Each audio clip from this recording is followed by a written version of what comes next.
what I'm going to do is go through an introduction first. How many people were here yesterday? Okay, great. So I can skip a lot of stuff. I did it in.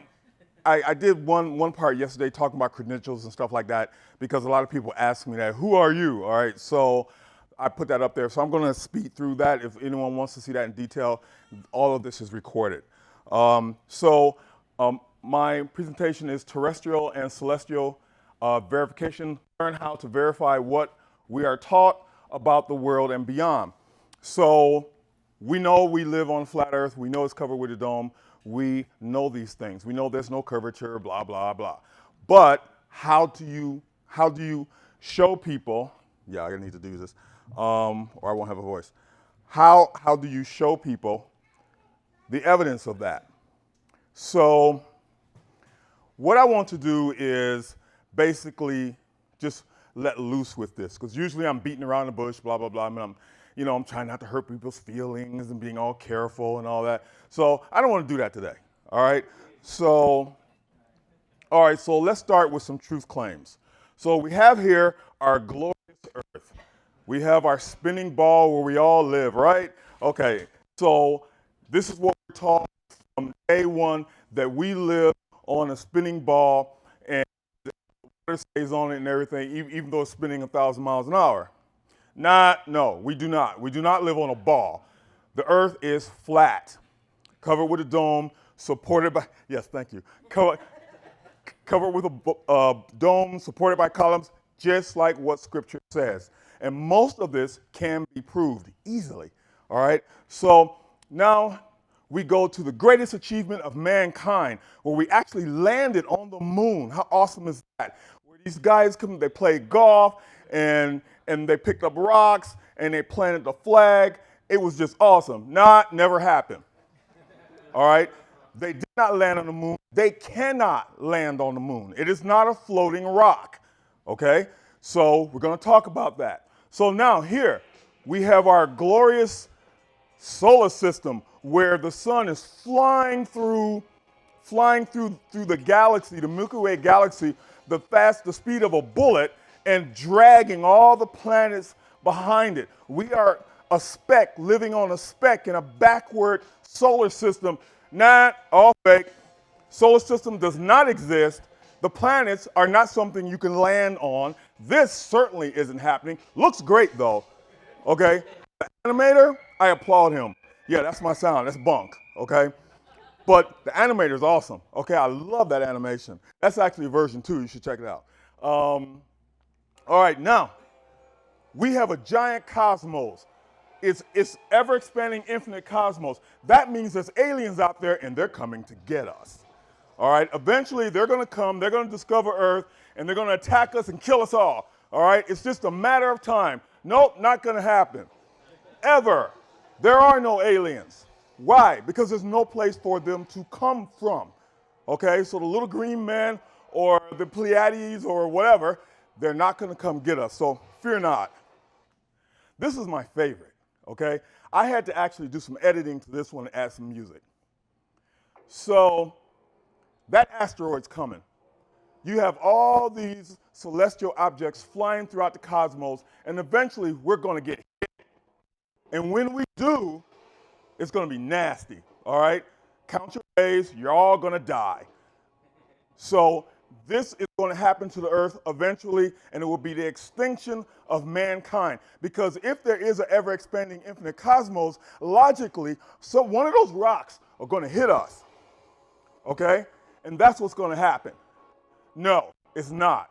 So when you hear the scientists or anyone else says, it's coming, these rocks are coming, you all know, nah, that's not going to happen. Because there is no space. It doesn't exist. If there's a dome covering the Earth, logically, there is no space. All right? Again, great animation, though. I can tell you how he did this with the procedural effects and everything. It's awesome. Okay, so this puts to bed all of this. Okay, we don't have to sweat it. We don't have to be worried and terrified and all this stuff and become preppers because an asteroid's coming. All right, it's not going to happen. So The question is, how do we prove that? All right? How do we describe to our loved ones and other people that are not awake, how do we prove to them that all of that is a lie? All right, so let's start with the scientific method. Create a hypothesis, measurement and experiment, collect data, formulate a question and modification of the hypothesis, which I don't like. All right, once you collect the data, that's what it is. And the scientific method has been kind of messed up over the years. I prefer the Zetetic method, where you formulate the question, perform experiments, collect data, draw a conclusion, does not speculate on what the answer might be before testing it out. All right? In other words, what you see, what you experience is it. So we're told that we can't trust our senses, which is a total, okay? I mean, you crossing the street and stuff like that, I mean, you trust your senses, right? Every day. But supposedly when we're examining all of this, we're seeing nothing but illusion. The secret mantra of science is don't believe what you see, believe what we say, okay? And that's what I'm totally against. Okay, let's keep this in mind. Unfortunately, this volume is horrible. Size, distance, and time has no effect on physics. This is important to know because what they tell us is light and all the other phenomena in our creation acts differently based on what science comes up with the math and all of that. But what we experience actually works everywhere else. So like fire as a candle is the same as fire in a bonfire, is the same as fire in a fireplace. It's the same thing, only bigger. So they all share these traits. Fire burns, consumes oxygen, produces light, radiate heat, create smoke, extinguish with water. All of these are exactly the same. So size, distance, and scale has no effect on physics. Keep that in mind through this. Okay, so I'm going to speed through this. A lot of people ask me, how can you challenge science? What's your credentials? First of all, you don't need any. The world was created to be understood, okay? Yahweh created the world so that we can understand what it is, so that we can further appreciate him and see his glory and power. So you don't need a PhD or whatever, all right? But for the dissenters, this is a gentleman who sent a letter to me, and I'm making a point here. He is he's a producer and a director. Well, he retired, but he created a lot of effects that science says you can't create, okay? And he created them in a studio, and that's what convinced him, long before we came up with this, that the earth was flat, all right? So he sent me this letter in Facebook. I have it on the Canon Quest Facebook page, so if you guys want to read it. Okay, oops, I thought I turned that down. I'm an animator. That's my wife. She has a great voice. And illustrator and photographer. So I use those skills. The skills to do that is light control, composition, perspective, perception of 3D environment, color theory, spatial relationships, sense of timing and spacing. I must have the skill to predict results while experiencing and working in the world around me. So I can predict what's going to happen when I hit that shutter release, when I create that animation. Those skills give me that. So those are my credentials. All right, let's go on. That's done. All right, so celestial. Okay, we're going to do celestial. We did terrestrial yesterday. How can we prove that all of this is really cool fantasy? All right, now I still like sci-fi, but I realize it's just all fake, like Harry Potter. All right, so I still watch it because it's good storytelling, it's good writing, and so I'm okay with that, but I just no longer believe it could be real. Okay, so when trying to prove the reality of enclosed cosmology, modern science can be a great help. It really can. All you must do is recognize the contradictions and impossibilities.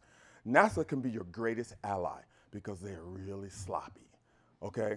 And once you see past that, it's like, whoa, I never saw that before. So let's start with crepuscular rays. I'm not going to go into this in detail. I did that yesterday. Crepuscular rays, you know, the sunbeams that you see coming down through the clouds. This is a really excellent evidence to help people realize where they live.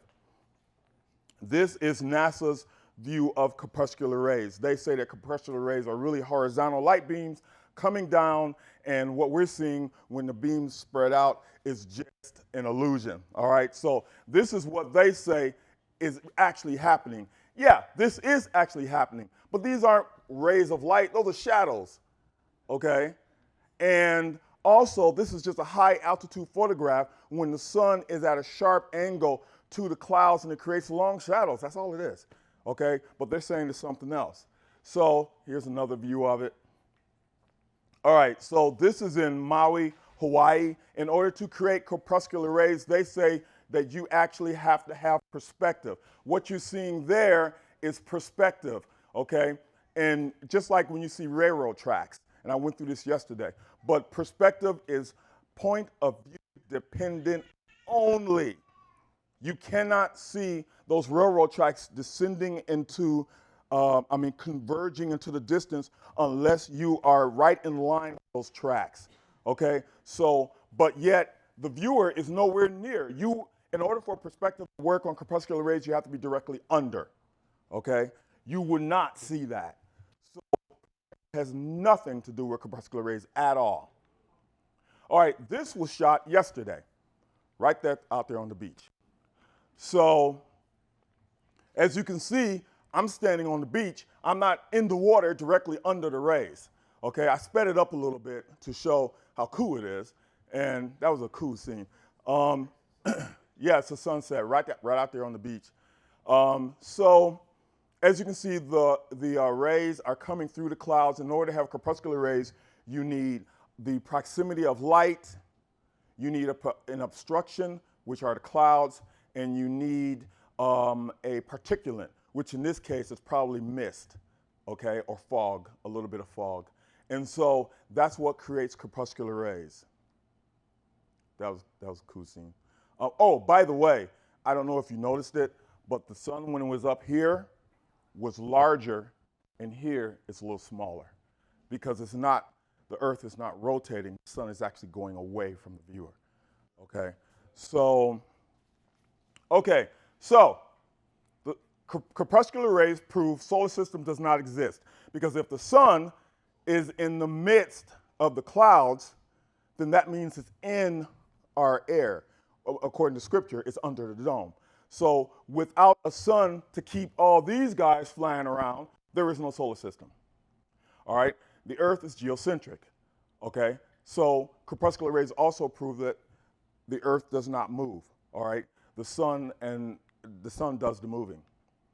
The sun is not millions of times larger than the Earth, but much smaller than the Earth, or else it wouldn't be that close. And if it's in the midst of the clouds, if you saw that there, it's in the midst of the clouds, it's really close, okay? A light source close enough to create crepuscular rays cannot be 93 million miles away.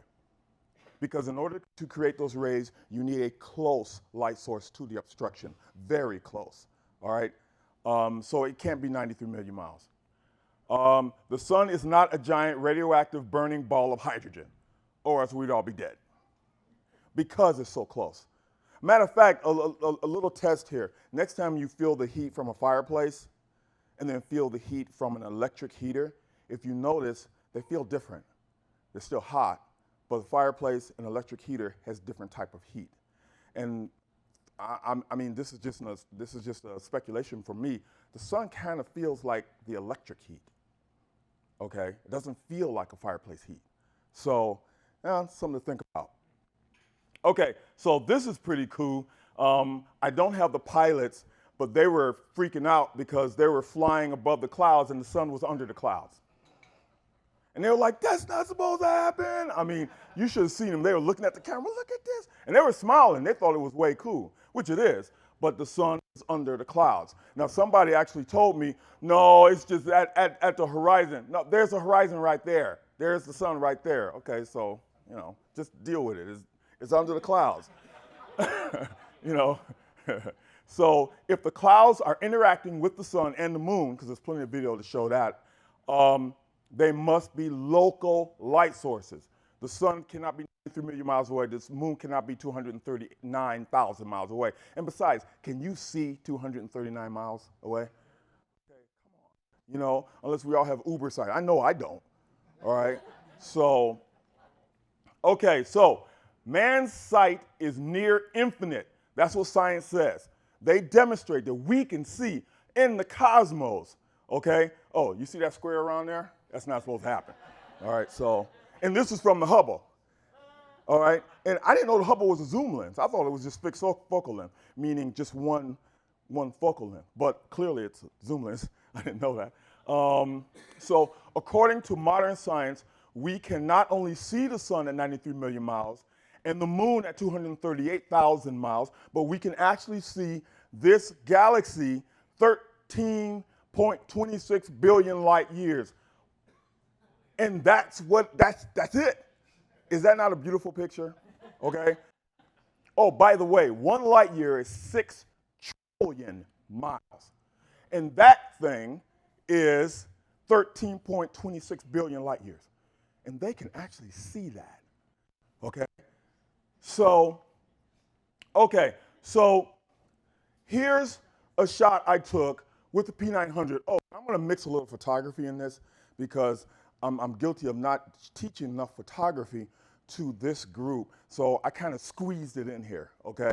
So this was shot with the P900, 2,000 millimeter to 50 millimeter at ISO f11, okay? And that gives me more depth of field. So I shot this. I'm sorry, that's not supposed to be, that volume is supposed to be on. So I'm zooming out. As you can see, I'm not supposed to see that, okay? It's gone. So I was just doing some exposure notes there. But that's the exposure I use. If you notice, the water was extra choppy at the 2,000 millimeter. That's called telephoto distortion. It compresses perspective. And that's why the waves look choppier. They actually aren't. It's just compressing the perspective. That's one of the reasons why a telephoto lens is good for portraiture. Okay, so we have here a view from, I can't pronounce that. But they're showing the Alps here, okay? This is the world record for a long distance shot. You see the exposure details here, and they actually used a bridge camera. Now, the P900, the official camera of flat earthers, is the P900 and the P1000 is a bridge camera, meaning it's a DSLR, but it has all the lenses built in, okay? So this world-renowned shot was taken with a bridge camera. Now this camera's top focal length is a paltry 1,200 millimeter, okay? So, but they were able to shoot the Alps, let's see, this is 240, oh, thank you, 275 miles, okay? And no distortion, because if there were, this would be inverted under here, and it would be kind of ethereal and wavy. There's no distortion because they're higher up, and it's colder up there, and so you don't have a thermal layer to cause that distortion. So what you see is what you get, 275 miles, and that's supposed to be way under the curve, all right? Yet it's not. So now, eyesight. What can the human eye see?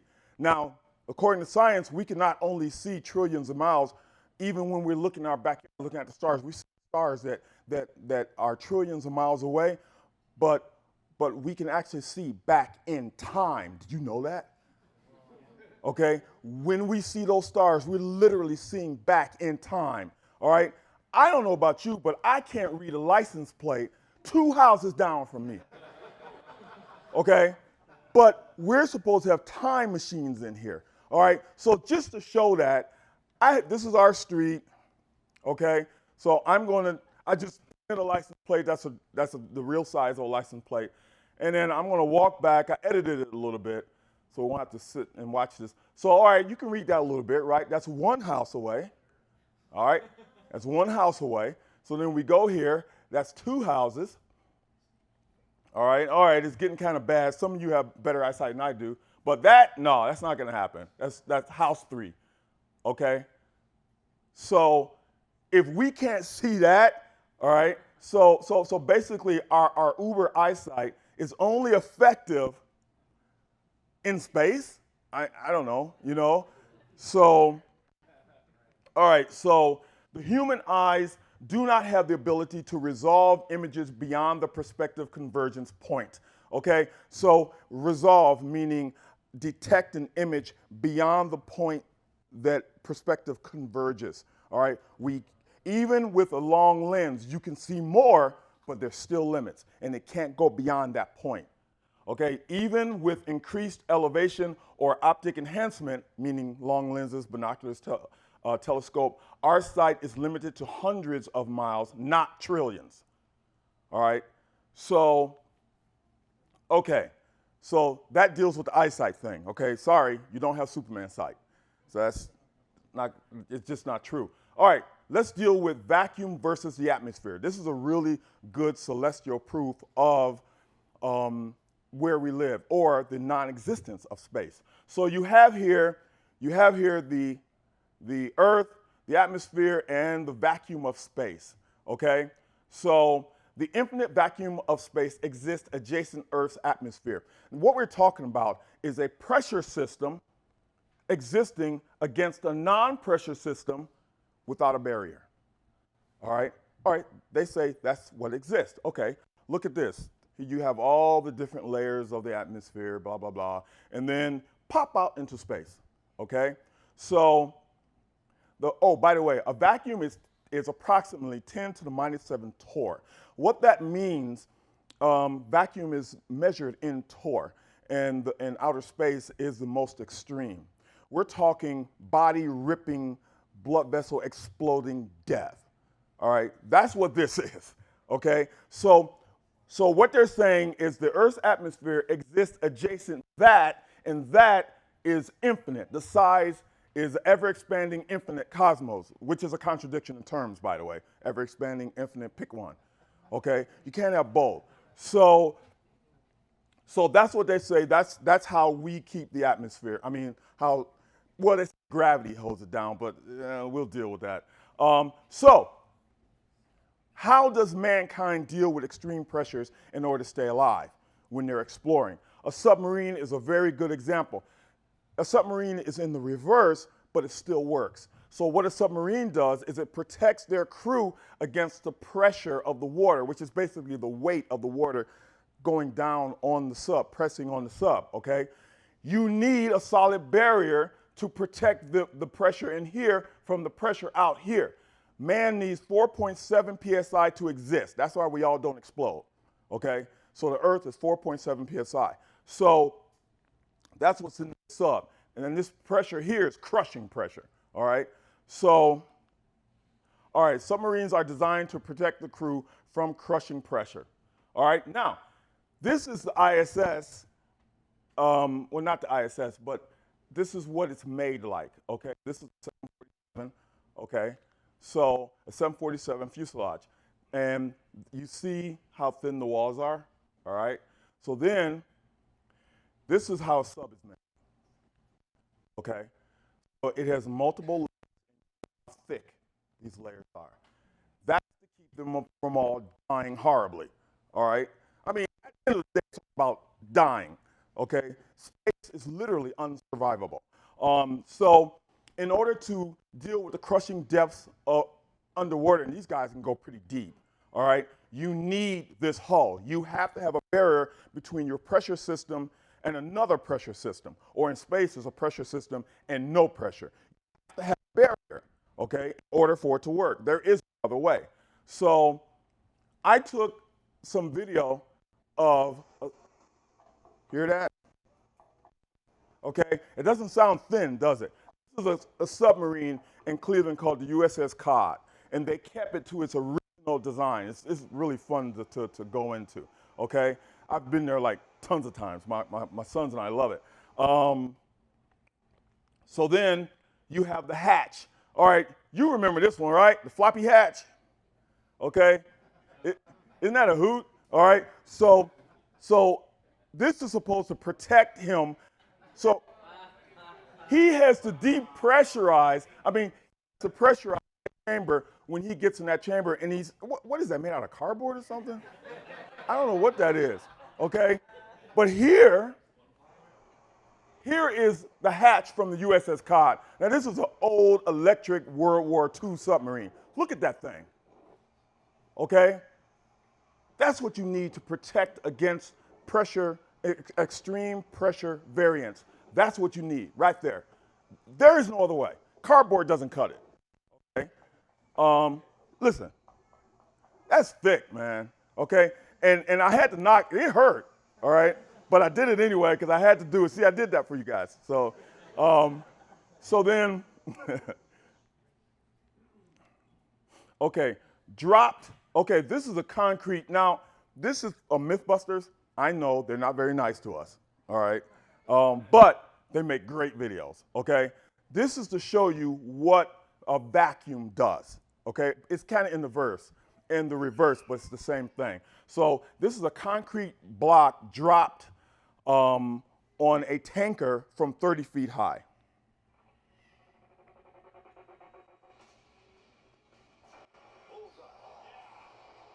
See how powerful that is? Try dropping that on your car. Okay? Look at that. It just made a dent. Okay? So then they just wanted to show how powerful it was. Okay? So that just shows you how strong that tanker is. Then they sucked all the air out of it and created a vacuum within the tanker.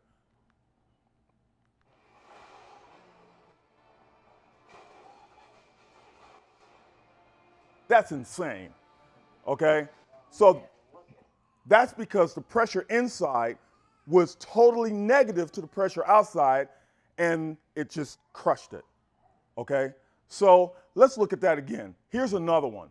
I think this was done in Russia. Okay? That's insane. Actually shook the camera, you know? All right, so so in order to survive that type of crushing, deadly pressure, we have a suit here that's made of cloth. Okay, the spacesuit is a complete farce. It looks great. Don't get me wrong. Whoever created this is very talented. All right, and these are very cool. I mean, great sci-fi. But and I like the controls here too. But we got what? How many layers? Okay, so a spacesuit arm has 14 layers of material to protect the spacewalker. The liquid-cooled and ventilation garment makes up the first 3 layers. One top of the garment is bladder layer. It creates the proper pressure for the bodysuit materials. We'll talk about that. Include all this other materials they have here. So the suit keeps in that 14.7 psi pressure. The problem with that is space is constantly trying to pull it apart. So you need more than a bunch of cloth from Joann Fabric in order to protect you from 10 to the minus 7 torr. Now, what crushed those tanks was not 10 to the minus 7 torr. It was much less, okay? So, because it's very hard to make 10 to the minus 7 torr on Earth. You have to suck the air out, then you have to use chemicals to get a lot of the remnant air out, and it's really bizarre, but you still can't get 10 to the 7 torr. It's close, but you don't get it. So, a pressurized suit made of layers of paper-thin cloth and small metal parts cannot possibly serve as a barrier against the massive power of approximately 10 to the minus 7 torr vacuum of space. The vacuum will pull the suit apart. All right? So this is impossible. It's not, when people, well, maybe, no, you saw what happened to the tanker, okay? So, all right. If that suit really works, then why don't they practice it in the environment they're going to be working in? If you're a race car driver, you're not going to practice driving a race car by sitting in your lounge chair at home with a PlayStation controller, okay? No, No, you're actually going to go out on the road and practice on the track, right? But no, they don't practice in a vacuum chamber. So the Space Power Facility and NASA Glenn Research Center in Ohio, vacuum chamber. It measures 100 feet in diameter and is towering 122 feet. This is where they should be practicing, okay? Because they have to deal with that deadly lack of, well, not lack of pressure, but negative pressure, all right? But instead, they go swimming, okay? And they practice in a giant pool, impressive pool, but it's not going to prepare them for 10 to the minus 7 torr, all right? Not to mention the heat and cold variance and the radiation and all that stuff. This is a complete farce. What they say, well, you know, it mimics the lack of gravity. That's not your worst problem in space. Floating around is not your worst problem, okay? So they should be in a vacuum chamber, but they're not going to do that because they don't want to die. I mean, you would lose astronauts real. As a matter of fact, no one would actually go for the job, actually, all right? They did it once, one time, and there's a video online. I need to find it. Hopefully they didn't take it down. They actually put an astronaut in a vacuum chamber, and he almost died. You should have seen it. It was quite traumatic. I mean, yeah, he passed out, and he said his blood started to, his tongue, saliva started to boil, and his head just went, he's just all doing all like this, and he just fell out. They almost killed the dude, okay? That's why they can't do that. That's why they do it here, all right? It's, you know, it's just good employment. I mean, they would kill all their employees. Okay, instead of astronauts, practice in a giant pool. All right, so a vacuum cannot exist adjacent a pressure system without a solid barrier between them. It must be strong enough to resist explosive decompression. That's the ISS. That's what should be happening. They should be blowing up, okay? Not to mention the other stuff that could happen to them. We're going to talk. Okay, the moon. All right, so this is where I squeeze in some photography. So I shot this with the P900, 2100 ASA at 3.5 f-stop, okay? So the moon is 239,000 miles from Earth. The moon reflects the sun. This is what science says, all right? So basically the light, the even lighting you see here is all about reflecting the sun. So we got talcum, gray dust, the consistency of talcum powder can reflect the sun with that much efficiency. We'll look at that. So, oh, and this is just another photo I shot just before we came here in our driveway. And these are the specs, and it was shot at 5 p.m. It was still pretty daylight, but, and I shot that handheld. So the P900 and the P1000 does a great job. And these are the exposure controls here. And there is one mistake here. I use a pattern meter. It's a meter that meters the whole scene, like here, here, here, here, here, and then gives you an average of it. I should have used more weighted meter, okay, which actually would have given me a reading of the light about here, okay? So that was actually a mistake, but I kept that in there because I want to show you guys that, you know, there was a better way to shoot this. But you see the details and everything, but these are the numbers you need to be concerned with when you're shooting. F-stop, shutter speed, ISO. Learn how those work together. And I'm going to do some videos on that. Okay, and this was a star I shot last night. My wife and I got back to the cabin and we were exhausted until I looked up. And I said, whoa, because where I live, you don't see that, you know? So I shot that with, okay, so we have here, these are the settings I used, 3.5, 1/30 of a second because it's video. And I was trying real hard to keep that baby still.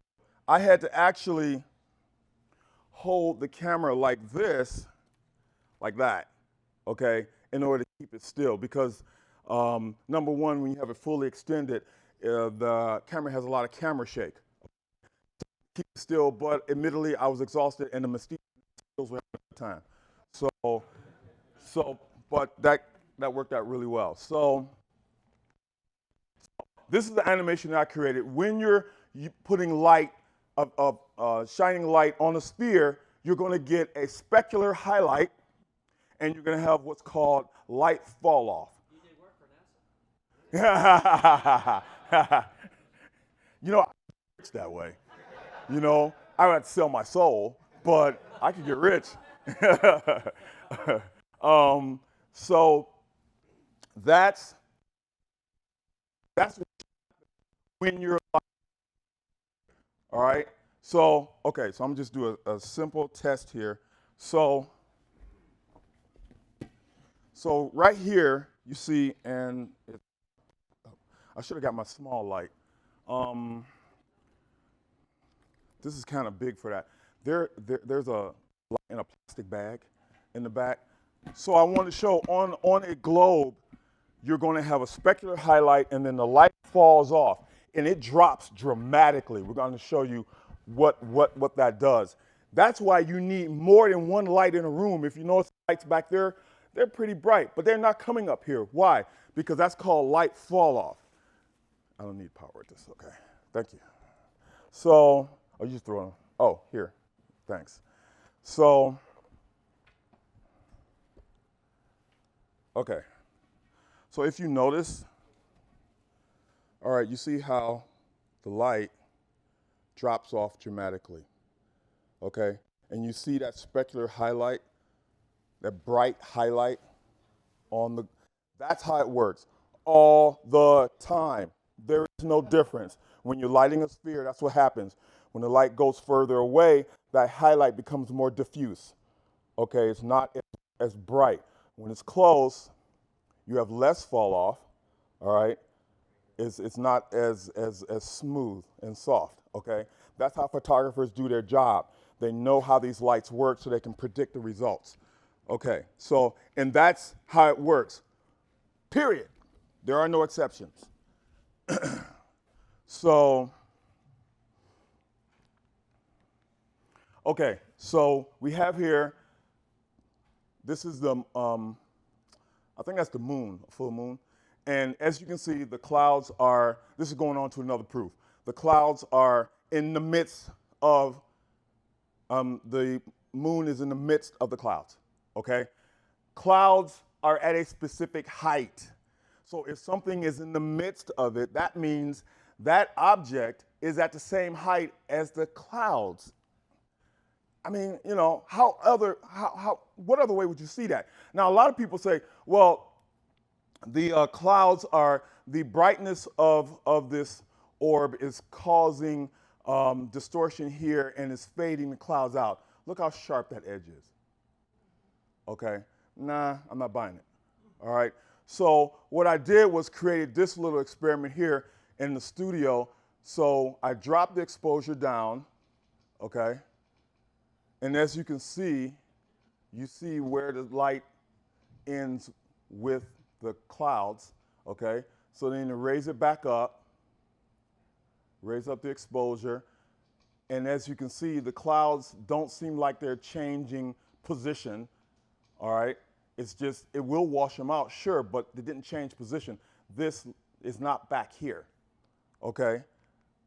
Same thing, all right? So the clouds are a little further away, but from the light source, but I'm changing the exposure and the clouds are not changing relative position to the light source, all right? It does wash the clouds out, yes, but it doesn't make it look like it's behind it, okay? The level of illumination has nothing to do with relative position, all right? So when people say that's an illusion, that's not true. This is the setup here, all right? Just to show that was the setup, okay? So you have my pseudo cloud here, and then the camera's here, and I use a Nikon 7000 for this, but this video here was shot with the P900. So cloud experiment set up. So then you have light intensity does not affect the appearance of spatial relationships, okay? That's the whole point to this part of it. So you have this video is kind of slow. I should have sped it up. So we're going to skip that. All right, so let's look at the characteristics of the sun and the moon. All right, this is moving on to another proof, which is color temperature. So, and this is stuff that you can do, okay? I'm spouting out some terms here, but this you can do with this, okay? So then we have the sun, color temperature is 5,500 Kelvin. It's a warm light, it's cooler in the shadows and it's white. Moonlight is 4,000 Kelvin. It's cool, it's warm in the shadows, it's warmer in the shadows and it's bluish, okay? Those are only a few of the characteristics. If you notice, the moon characteristics are different than the sun, yet the moon reflects the sun. So then the characteristics should be the same. The light is dimmer, of course, because it's a reflection of the source, but it should have the same basic characteristics, yet it doesn't. The characteristics of reflected light does not differ from the source, ever, okay? Therefore, reflected moonlight should be identical to the sun, okay? So here's a little, I borrowed my granddaughter's teddy bear. I didn't tell her, so, because she can be scary. So then, as you can see here, this is tungsten light, your average light bulb, and it's reflecting its light all over here, and tungsten light tends to be yellowish, okay, or goldish hue. But then I white balance it, okay, and when I white balance it, all right, now the light around here, when I white balanced for the tungsten light, all the reflected light did exactly the same thing, because that's what happens. It's supposed to, okay? So white balance. So I'm gonna try to, how am I doing with time here? Okay. All right, so I'm going to,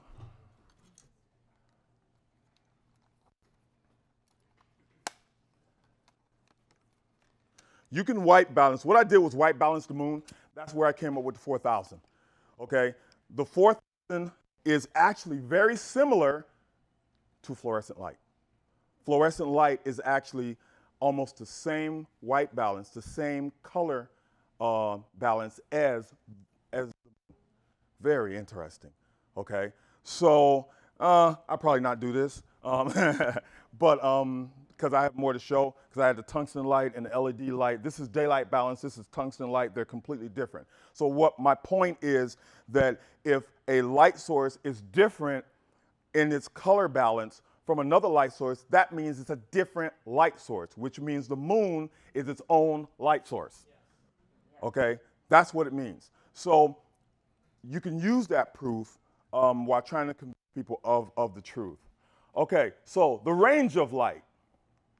All right, so the range of light through the vacuum of space is unlimited according to science.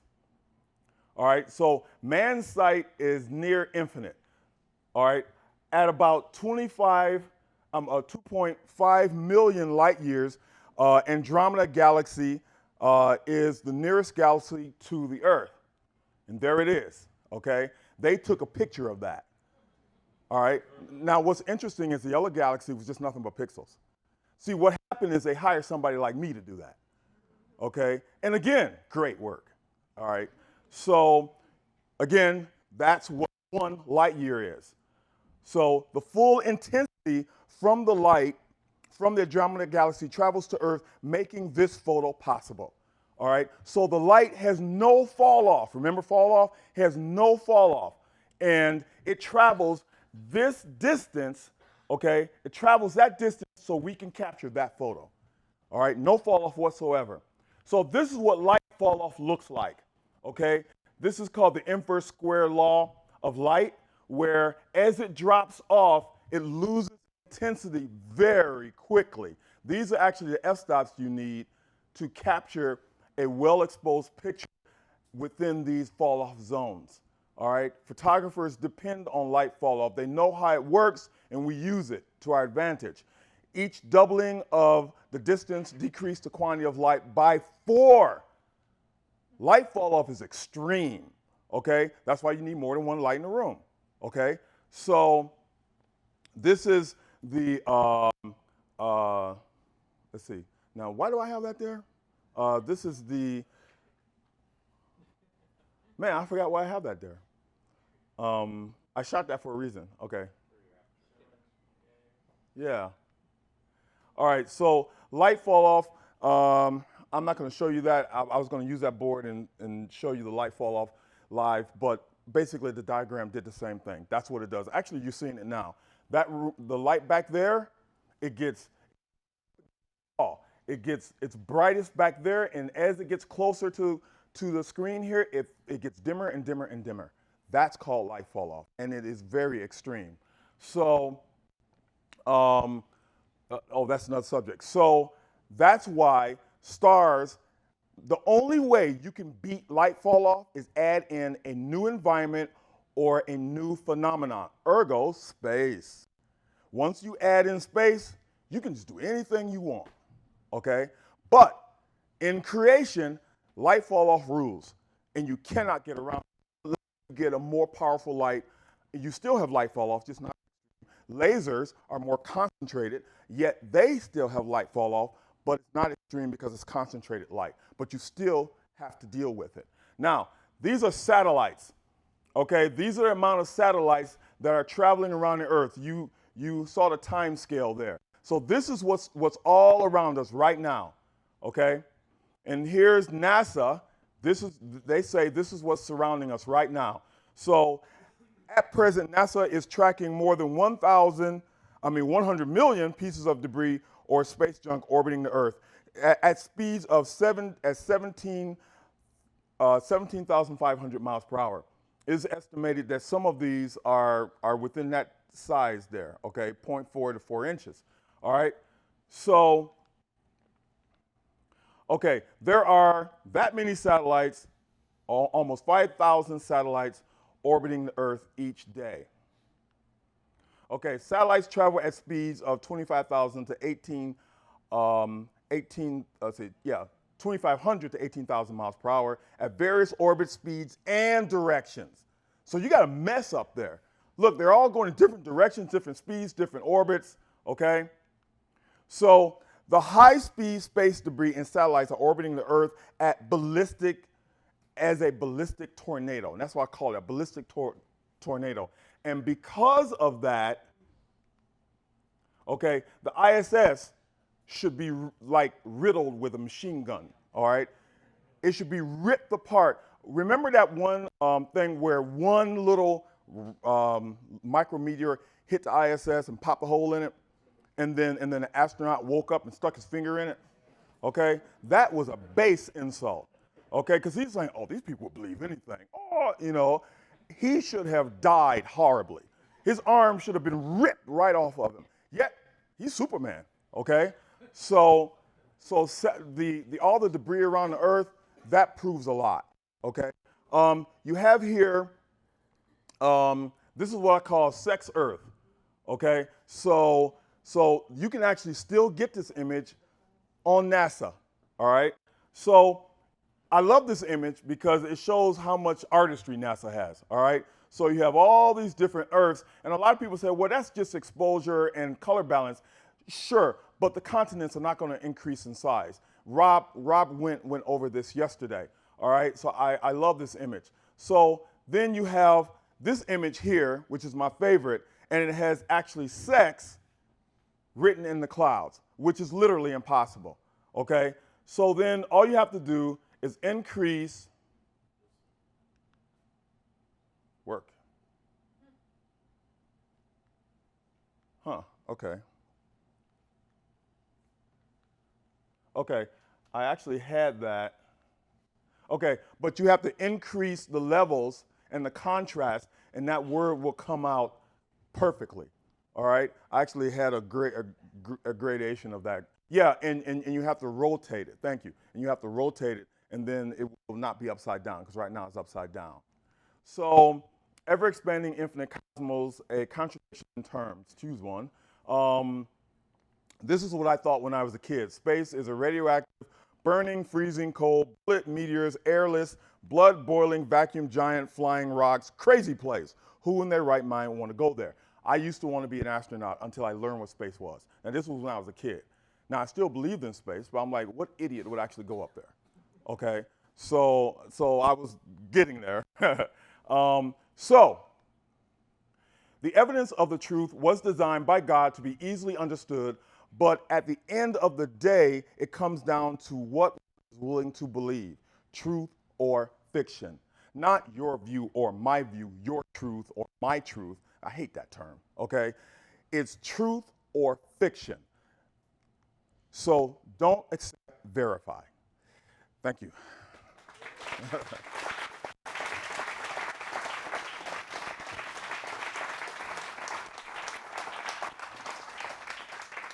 I'm willing to ask. Anybody have any questions? Yeah, you have any questions? For him?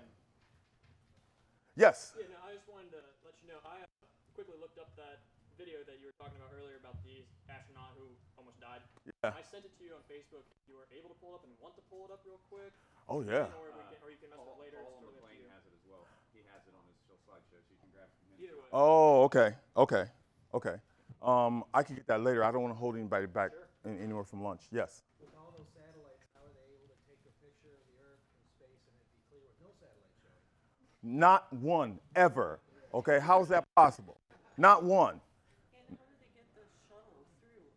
All of that. It dodged it. Really. Yeah. Yes. Yeah, and all those pictures of the different globes, if you white balance from the clouds on each of those, shouldn't that give you the same color correction? If you not really white balance, you would color correct it using various filters, and you can actually get the same color level on each one if you wanted to do that. Yeah. But they don't care. Right. You know. Yes. Does light work differently in a vacuum? Supposedly it does, but they can't seem to prove it because they can't create a vacuum of that level. You can create a vacuum. Light bulbs have a vacuum in it, okay? But it just doesn't work because you can't burn anything in a vacuum, first of all. So it's kind of hard to do that. They say it does, but they have yet to prove it. Yes? You have a question? No? Anyone? Oh, just a second. Yes? Since space isn't real, how do they know what the tour even is of space? Oh, they make that up. Why would they make up a number so outlandish then? The same way as they do trillions and trillions and trillions of miles, because it boggles our mind and we say, oh, I don't want to see, you know what? I need to go pick up my kids, okay? I got bills to pay. Yes. Outlandish because our minds can't wrap around that. And like, oh, we don't need to look into that. Right. No, I used to say that. I'm embarrassed to say. Yes. My son was just saying, you can't get a crescent moon from, you just demonstrated it with the light source. Moving the light away, there was no crescent. There was never a crescent. Where we see a crescent moon twice a month. Yeah. Okay. Right. Right. Exactly. He was saying they, well, what is it? I was curious about the moon. I just thought of it after you did your demonstration that it's transparent inside, light source is inside. If you look at the moon, you never see this little, the zone you see around Earth with the video they show. You've got this like midnight zone, and you've got the day, and you've got the night. The Terminator line. Yeah. The moon is like day, night. There's no terminating line. You're right. You're right. And in photography, that terminator line is called a highlight to shadow transfer, where the shadows blend together to create that mid-tone zone. Anyone else? Yes. The video you showed of the expanding galaxy, Mm-hmm. and what speed would that be going compared to what would it look like if it was actually going as fast as they said it was? You mean as? How the sun and everything's wobbling. Oh yeah, it's let's see. Oh, I forgot the speeds because I know that the rotation of the Earth is. No video showing how it would really look. If it was Oh yeah, yeah. It would be insane. But gravity takes care of that. Yeah, it's gravity, right? Yes. Yeah, I didn't get to that. Yes. Real quick, so there's two theories actually that I know of about the moon, either creating its own light and somehow creating its own crescent moons via its own light. That's one theory you can look up if you haven't. The other theory is that there's like a dark moon, something. Another object, that yeah. actually covers it up. So those are two theories you can look up too. Yeah. My question is like, so to the person who is going to challenge the concept of light fall off, they might just say, oh well, you know, it's so much brighter. It's that bright that it's. How do you deal with that person that just says it's so bright that it just doesn't have the light fall off at that distance or something? No problem. Show me. Okay. Yeah. Just like they say, perspective has nothing to do with crepuscular rays. No problem. How do you see that converge without point of view? Okay, how do you see that? All right, but they can't prove it. Ergo, it is not true. All right, it's not real if you can't prove it. Anyone else? Yes.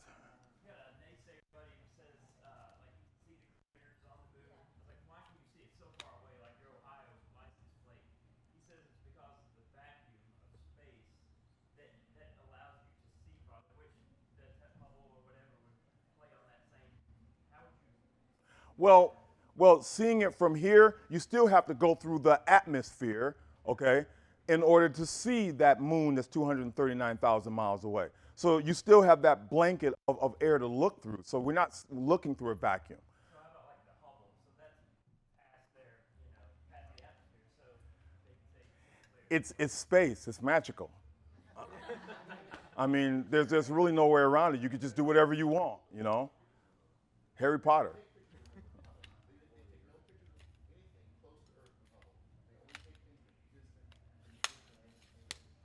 Well, they can. Their reason for that is that it's such an extreme telephoto. You would end up taking a picture of somebody's puppy in their backyard. Okay, you wouldn't. And okay, they have a point there. If the lens is that powerful, yeah, you can't shoot the whole Earth. But still, they can't prove you can see trillions of miles away. It's just ridiculous to even think of it.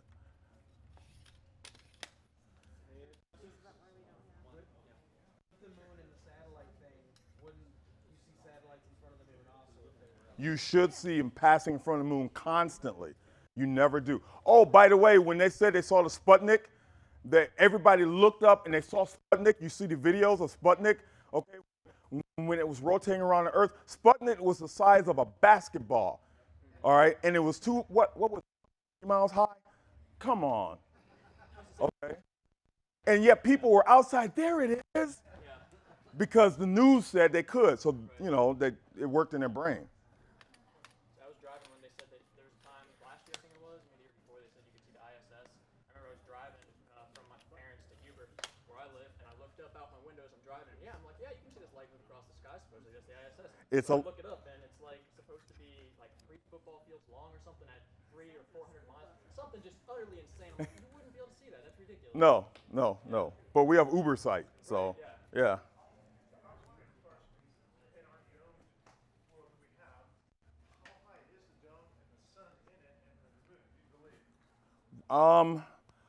Personally, I think it's hundreds of miles high, not thousands, not even close. I don't think so. Because if you notice, if you're out in a field, no buildings are around, and if you yell as loud as you can listen, you're going to hear an echo. Oh, it's faint, but you hear it. And I remember hearing this when I was a child. I said, wait a minute, that's not supposed to work. Okay, there are no buildings around. So I don't believe it's thousands of miles high. I think it's within the hundreds. Yeah.